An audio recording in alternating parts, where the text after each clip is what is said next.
Hi guys, welcome to my channel. Triple से series का lecture number 32 है और हम बात कर रहे थे chapter number 10 overview of future skills and artificial intelligence के बारे में। तो पिछली वीडियो में हमने कुछ टॉपिक कवर कर लिए थे और बाकी जो भी टॉपिक बचे हुए हैं आज इस वीडियो में हम लोग कवर करने वाले हैं। तो जैसा कि हमें पता है, पिछली वीडियो में हमने आर्टिफिशियल इंटेलिजेंस के अंतर्गत एप्लीकेशन ऑफ एआई के बारे में हमने बात करी थी। तो यहाँ तक ये सारे टॉपिक हमारे कवर हो चुके थे और इसके आगे जो भी टॉपिक है हम लोग स्टेप बाय स्टेप कवर करने वाले हैं, जैसे type of artificial intelligence, subset and future of artificials. तो ये सारे टॉपिक हम लोग स्टेप बाय स्टेप कवर करने वाले हैं, तो बने रहें हमारे इस वीडियो में। तो चलिए शुरू करते हैं। सबसे पहले हम बात करते हैं टाइप ऑफ एआई के बारे में। तो कैपेबिलिटी के आधार पे एआई को 3 प्रकार से बांटा गया है। पहला आता है हमारा नैरो एआई, दूसरा है जनरल एआई और तीसरा आता है हमारा सुपर एआई। तो नैरो एआई क्या होते हैं? ये जो एआई होते हैं पर्टिकुलर एक ही प्रकार के टास्क को पूरा करने में सक्षम होते हैं। ऐसे एआई को हम नैरो एआई या फिर वीक एआई कहते हैं। तो यहाँ पे क्या होता है कि पर्टिकुलर एक ही प्रकार का टास्क पूरा किया जा सकता है, जैसे गूगल ट्रांसलेटर हो गया या गूगल सर्च हो गया। यहाँ पे क्या है, हम एक ही प्रकार के टास्क को पूरा कर सकते हैं। या फिर कोई ऐसा एआई है जो हमारे फेस को रीड करता है, या जैसे पिक्चर को पहचानना हो गया। तो ये जो एआई है सिंगल टास्क को ही पूरा कर सकते हैं। दूसरा जो हमारा एआई आता है जनरल एआई। ये जो एआई होता है मल्टीपल टाइप के कार्य को करने में सक्षम होता है। इसका अगर एग्जाम्पल की बात करी जाए तो रोबोट हो गया। ये जो रोबोट होते हैं तो ये ऐसे रोबोट होते हैं जो खुद सोच सकते हैं, समझ सकते हैं और डिसीजन लेने में सक्षम होते हैं। मीन्स एक से अधिक कार्य करने में सक्षम होते हैं। जैसे अगर इंसान की बात करी जाए तो इंसान क्या कर सकता है, भोजन को बना भी सकता है, खा भी सकता है, गाना गा भी सकता है और खेल भी सकता है। तो इस टाइप के बहुत सारे मल्टीपल कार्य करने में सक्षम होता है। तो ऐसे एआई को हम क्या कहते हैं, जनरल एआई। तीसरा आता है सुपर एआई। सुपर एआई की बात करी जाए तो एक ऐसा एआई होगा जो मनुष्य से भी ज़्यादा सोचने समझने की क्षमता रखता होगा। ऐसे एआई को हम कहते हैं सुपर एआई। सुपर एआई की अगर एग्जाम्पल की बात करी जाए तो फिलहाल ऐसा कोई प्रेजेंट में एग्जाम्पल नहीं है, लेकिन ये आप समझ सकते हो ये जो एआई होगा बहुत ही एडवांस होगा। आज की जो टेक्नोलॉजी है इसके भी अपर होगा। तो ये मनुष्य की भी बुद्धि से भी ज़्यादा सोचने समझने की क्षमता रखता होगा। तो ऐसे एआई को हम क्या कहेंगे, सुपर एआई कहेंगे। नेक्स्ट टॉपिक है हमारा फंक्शनलिटी के आधार पे अगर बात करी जाए तो एआई हमारे 4 प्रकार के हैं, जिसमें आपका रिएक्टिव मशीन हो गया, लिमिटेड मेमोरी हो गया, थ्योरी ऑफ माइंड हो गया एंड सेल्फ अवेयर एआई हो गए। ठीक है, तो इनके बारे में आप लोग पढ़ सकते हो। और चलिए आगे बढ़ते हैं। नेक्स्ट टॉपिक है हमारा सबसेट ऑफ आर्टिफिशियल इंटेलिजेंस। तो एआई के सब ग्रुप की अगर बात करी जाए तो इसके अंतर्गत आ गया है हमारा मशीन लर्निंग। मशीन लर्निंग में क्या होता है, पहले इंसान मशीन को सिखाता है, फिर मशीन को सिखाने का कार्य करती है, जिसे हम क्या कहते हैं, मशीन लर्निंग कहते हैं। ये भी क्या है, एआई का एक हिस्सा होता है। जैसे आपका एग्जाम्पल की अगर बात करी जाए तो यहाँ पे गूगल मैप हो गया, चैटबॉट हो गए, या फिर जो हमारे ईमेल आते हैं उसमें कई सारे स्पैम ईमेल होते हैं, उनको फिल्टर करने का कार्य करता है, ये सेल्फ ड्राइविंग कार। तो ये सब इसी के एग्जाम्पल हैं मशीन लर्निंग के ही। चलिए और आगे हम बढ़ते हैं। नेक्स्ट टॉपिक है हमारा डीप लर्निंग, जिसे शॉर्ट फॉर्म में डीएल बोला जाता है। तो डीप लर्निंग के अंतर्गत क्या होता है, ये क्या कर सकता है, यही पिक्चर को पहचान सकता है, वॉइस पहचान सकता है, ठीक है, पैटर्न पहचान सकता है। तो इस टाइप के टिपिकल टास्क को पूरा करने के लिए डीप लर्निंग लैंग्वेज का यूज किया जाता है। मीन्स ये भी हमारा एआई का ही एक हिस्सा होता है। बाकी इसके बारे में आप लोग पढ़ सकते हो, ज़्यादा कुछ खास नहीं है। और ये चूंकि हमें पता है पूरा का पूरा थ्योरी पार्ट है, तो इसके बारे में आप लोग और भी ज़्यादा जानकारी अगर चाह रहे हो तो गूगल कर सकते हो, चीज़ों को और ज़्यादा डीपली पढ़ सकते हो। ठीक है, नेक्स्ट टॉपिक है हमारा कंप्यूटर विजन। तो कंप्यूटर विजन क्या होता है, पिक्चर या फिर वीडियो डेटा को समझने में सक्षम होते हैं। जैसे आपकी बॉडी को अगर स्कैन करके आपके अंदर क्या क्या बीमारी है उनका पता लगाया जा सके, तो इस टाइप का जो काम करता है कंप्यूटर विजन के अंतर्गत आता है। जिसमें आपका एक्सरे वगैरह हो गया, एक्सरे कराने से क्या होता है कि आपके हड्डियों में क्या प्रॉब्लम है या आपके अंदर जो भी बॉडी में प्रॉब्लम हो रही है उन प्रॉब्लम्स का पता लगाया जा सके। नेक्स्ट है हमारा रोबोटिक्स। यह भी एआई का एक सबसेट है जो मशीनों को चलाने और उनका प्रबंधन करने में सक्षम होता है। इस टाइप के रोबोट चिकित्सा के क्षेत्र में, जैसे कैंसर जैसी बीमारियों से लड़ने के लिए यूज किए जाते हैं। चलिए और आगे बढ़ते हैं। तो यहाँ पे बताया गया फ्यूचर ऑफ एआई, एआई का फ्यूचर कैसा है। तो आने वाले समय में और भी ज़्यादा एआई की बढ़ोतरी होने वाली है, एआई की डिमांड बढ़ने वाली है। तो यहाँ पे वही सारी चीज़ें बताई गई हैं, इनके बारे में आप लोग पढ़ सकते हो। Means increase productivity, improve decision making and next है न्यू साइंस डिस्कवर्स। तो यहाँ पे इन सारी चीज़ों के बारे में आपको बताया गया है कि जैसे जैसे टेक्नोलॉजी बढ़ती जा रही है उसकी उत्पादकता भी बढ़ानी होगी। एंड जो आज की जो एआई हैं फ्यूचर में और भी एडवांस हो जाएंगे, तो निर्णय लेने में भी सक्षम होंगे और नई नई खोज करने में भी सक्षम होंगे बेहतर जीवन शैली के लिए। तो इन सारी जगहों पे फ्यूचर में एआई का यूज होने वाला है। चलिए और आगे हम बढ़ते हैं। तो यहाँ पे बताया गया है present of AI, present time AI का यूज़ हम कहाँ कहाँ कर रहे हैं उनके बारे में यहाँ पे बताया गया है। आप लोग इसके बारे में पढ़ भी सकते हो। जैसे सेल्फ ड्राइविंग कार की बात की जाए तो यहाँ पे क्या है, जो हमारी कार है ड्राइवरलेस कार जो होती है तो एआई के बेस पे ही काम करती है। दूसरा, और हेल्थ केयर में जैसे कि बीमारी का पता लगाना या उसका उपचार करने में भी काफ़ी हेल्पफुल है।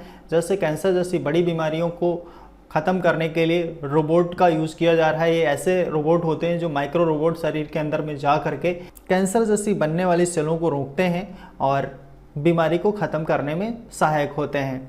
फिटनेस की अगर बात की जाए तो कई सारे गैजेट्स ऐसे आ चुके हैं जो आपकी बॉडी के बारे में बताते हैं, आपका टेम्परेचर कितना है या फिर स्ट्रेस लेवल हो गया, ठीक है। तो इस टाइप की बहुत सारे फिटनेस से रिलेटेड भी गैजेट अवेलेबल हैं जिनको आप यूज़ कर सकते हो। ये भी एक एग्जांपल है एआई का ही।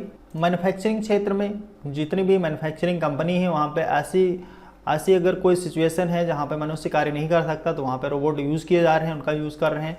Retailer, customer service and education sector में भी इनका यूज़ किया जा रहा है। तो आज की डेट में इन सारे क्षेत्र में एआई का यूज़ किया जा रहा है और भविष्य में और भी ज़्यादा इनका यूज़ होने वाला है। चलिए अब हम यहाँ पे कुछ और बातें कर लेते हैं।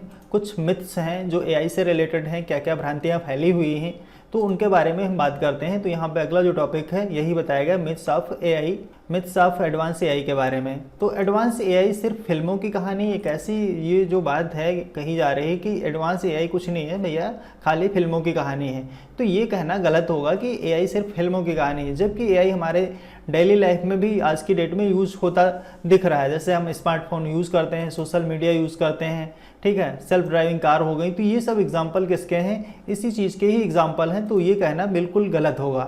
तो अगला टॉपिक है हमारा, एडवांस एआई हमारा नियंत्रण अपने हाथों में ले लेंगे। एआई आ जाएगा तो अब जो पूरा का पूरा कंट्रोल है एआई के हाथों में चला जाएगा, ऐसा बिल्कुल नहीं है।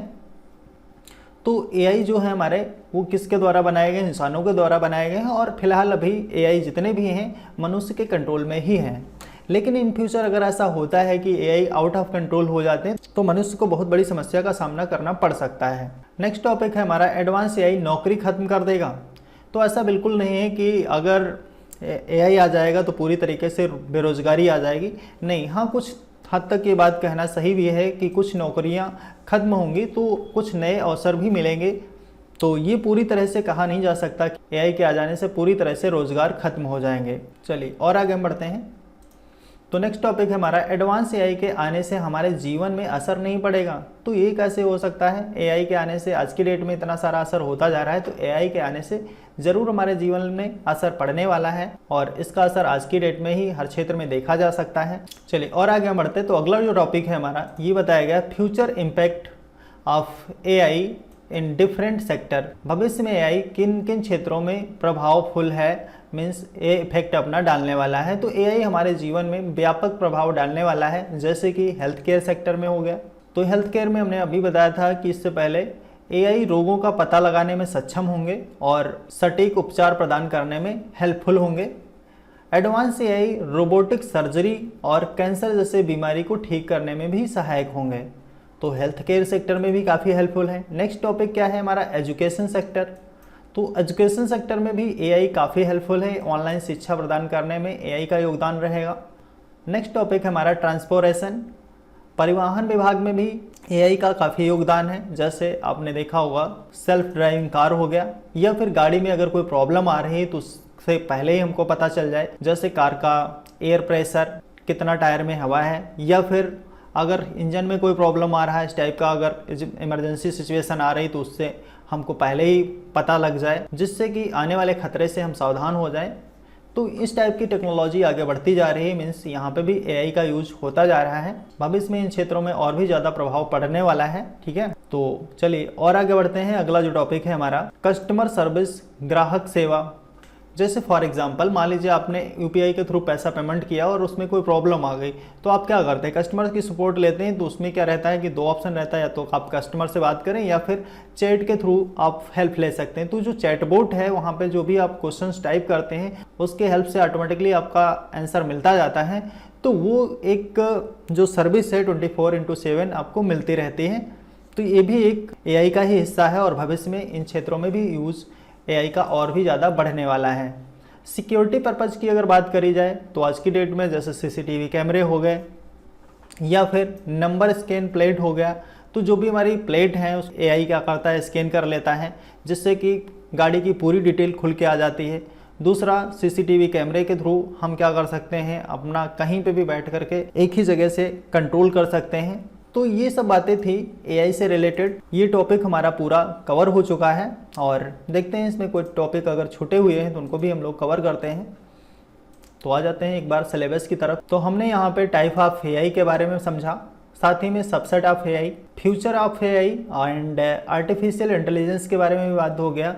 यहाँ पे प्रेजेंट में कैसे यूज़ हो रहा है और इनका फ्यूचर क्या है, और कुछ मिथ्स के बारे में भी बात हो गई, जो मिथ्स फैले हुए हैं एआई के बारे में। तो इन सारे टॉपिक को हम लोगों ने कवर कर लिया है। यहाँ पे फिर बात की जा रही समरी के बारे में और फिर यहाँ पे क्वेश्चंस एंड आंसर। तो ये सारे टॉपिक आप लोगों के कवर हो चुके हैं और ये हमारा जो CCC का सीरीज है इसमें ये लास्ट चैप्टर था। तो ये लास्ट चैप्टर में हमने सारे टॉपिक कवर कर लिए हैं।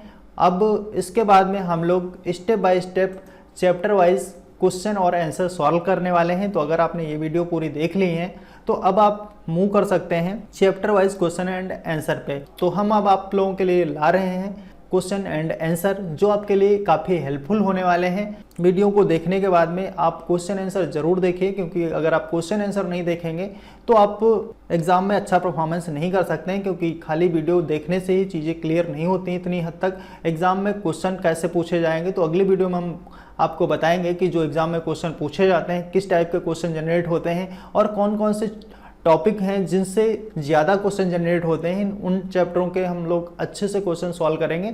फिलहाल आपको एक सीरीज़ मिलेगी पूरा चैप्टर वाइज, जिसमें इंपॉर्टेंट क्वेश्चंस रहेंगे। वीडियो लेक्चर के साथ में आप लोगों को PDF भी प्रोवाइड की जाएगी।